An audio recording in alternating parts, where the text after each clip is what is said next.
গাঁথুনিটা কিভাবে দেয়, 10 তলা হবে না 15 তলা হবে না 20 তলা হবে না 100 তলা হবে, সেটার ভিত্তিতে গাঁথুনিটা হয়।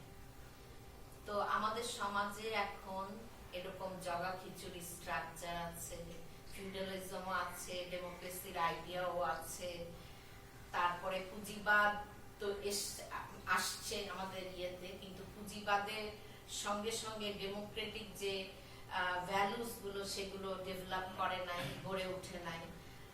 তো এরকম একটা জগা খিচুড়ি থেকে বাঁচতে হলে কি করতে হবে? আসলে আন্দোলনের দরকার। সেই আন্দোলন মানে এই জুলাইয়ের আন্দোলনের মতো না, সেই আন্দোলন বিপ্লব করতে হবে। বিপ্লব করে স্ট্রাকচারটাকে ভেঙে নতুন স্ট্রাকচার না দেওয়া পর্যন্ত এই দেশে আসলে এই মানে কিছু হবে না। এই যে বলছে সংস্কার না হলে ঠিক করে ইলেকশন হবে না। আজকে দেখলাম কি Mahfuzul Alam, who is he বলার যে আওয়ামী লীগ ইলেকশন করতে পারবে না, এই রাইট তো তাকে কেউ দেয় নাই। তাহলে সে আজকে বলছে, আমি আজকে ইত্তেফাকে দেখলাম, বলছে যে আওয়ামী লীগকে কোনোভাবে ইলেকশনে যেতে দেওয়া হবে না।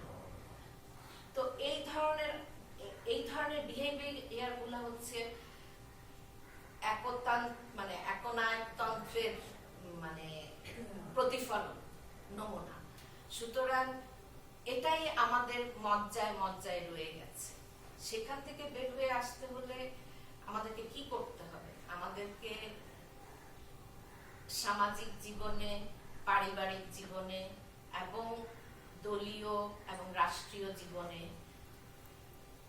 এই সমস্ত জিনিসগুলোকে ঝেঁটিয়ে বিদায় করতে হবে।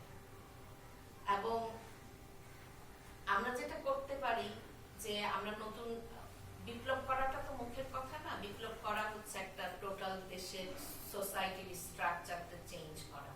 কিন্তু এই মুহূর্তে আমরা কি করতে পারি? আমাদের ছেলে মেয়েদেরকে একদম গ্রাসরুট লেভেল থেকে তাদের সাথে আমরা বিহেভিয়ারটা চেঞ্জ করতে পারি, তাদের মনোভাবগুলো চেঞ্জ করার চেষ্টা করতে পারি, এই ধরনের ইয়েতে যেতে পারি গণতান্ত্রিক মূল্যবোধ গড়ে তোলার জন্য।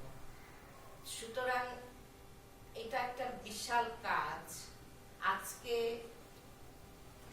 এত বড় একটা জুলাইয়ে যে আন্দোলনটা হলো, সেখানে কিন্তু আমি মনে করি না যে যারা যে গুটি কয় কোটা আন্দোলন নিয়ে রাস্তায় নেমেছিল তাদের কারণে আন্দোলনটা হয়েছে। সারা দেশের মানুষের মধ্যে একটা পরিবর্তনের ইচ্ছা ছিল এবং স্বৈর শাসন থেকে মুক্তির একটা ইচ্ছা ছিল। যে স্বৈর শাসনকে ভেঙে আজকে অন্তর্বর্তীকালীন সরকার এসেছে, তারা কি সেই স্বৈর শাসনের বাইরে কিছু করতে পারছে? তাদের শাসনটাও তো স্বৈর শাসনই হয়ে যাচ্ছে আস্তে আস্তে। সুতরাং আমাদেরকে গভীরভাবে ভাবতে হবে এবং এই জিনিসগুলো আমাদেরকে মানে নির্ধারণ করতে হবে যে আমরা কিভাবে এই মূল্যবোধগুলো আমাদের মধ্যে নিয়ে আসতে পারি।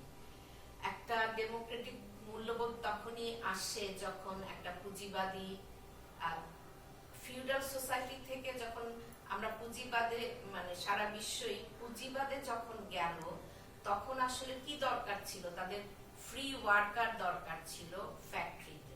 যে আমরা দেখছি যে গার্মেন্টস এর জন্য মেয়েরা পথে নেমে এসেছে, তারা কাজে গেছে, তাদের মধ্যে একটা ইন্ডিপেন্ডেন্স ডেভেলপ করেছে। তো শিল্প বিপ্লবের সময় এই ঘটনাটা সারা ইউরোপে আমেরিকায় ঘটেছিল, যে তাদের মধ্যে একটা মানে কি বলে ইন্ডিপেন্ডেন্স, প্রত্যেকটা মানুষের মধ্যে একটা ইন্ডিপেন্ডেন্স গ্রো করেছিল। তা আজকে আমাদের দেশেও মানুষের মধ্যে সেই জিনিসটা গ্রো করতে হবে এবং সেইগুলোর জন্য কি দরকার? আলাপ আলোচনা দরকার, সাংস্কৃতিক আন্দোলন দরকার।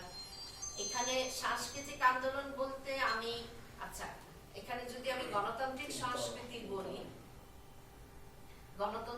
গণতান্ত্রিক সংস্কৃতি মানে হচ্ছে সংস্কৃতি যদি আমি গান বাজনা নাটক এগুলো বলি তাহলে কিন্তু ঠিক না। সংস্কৃতি হচ্ছে একটা জনগোষ্ঠী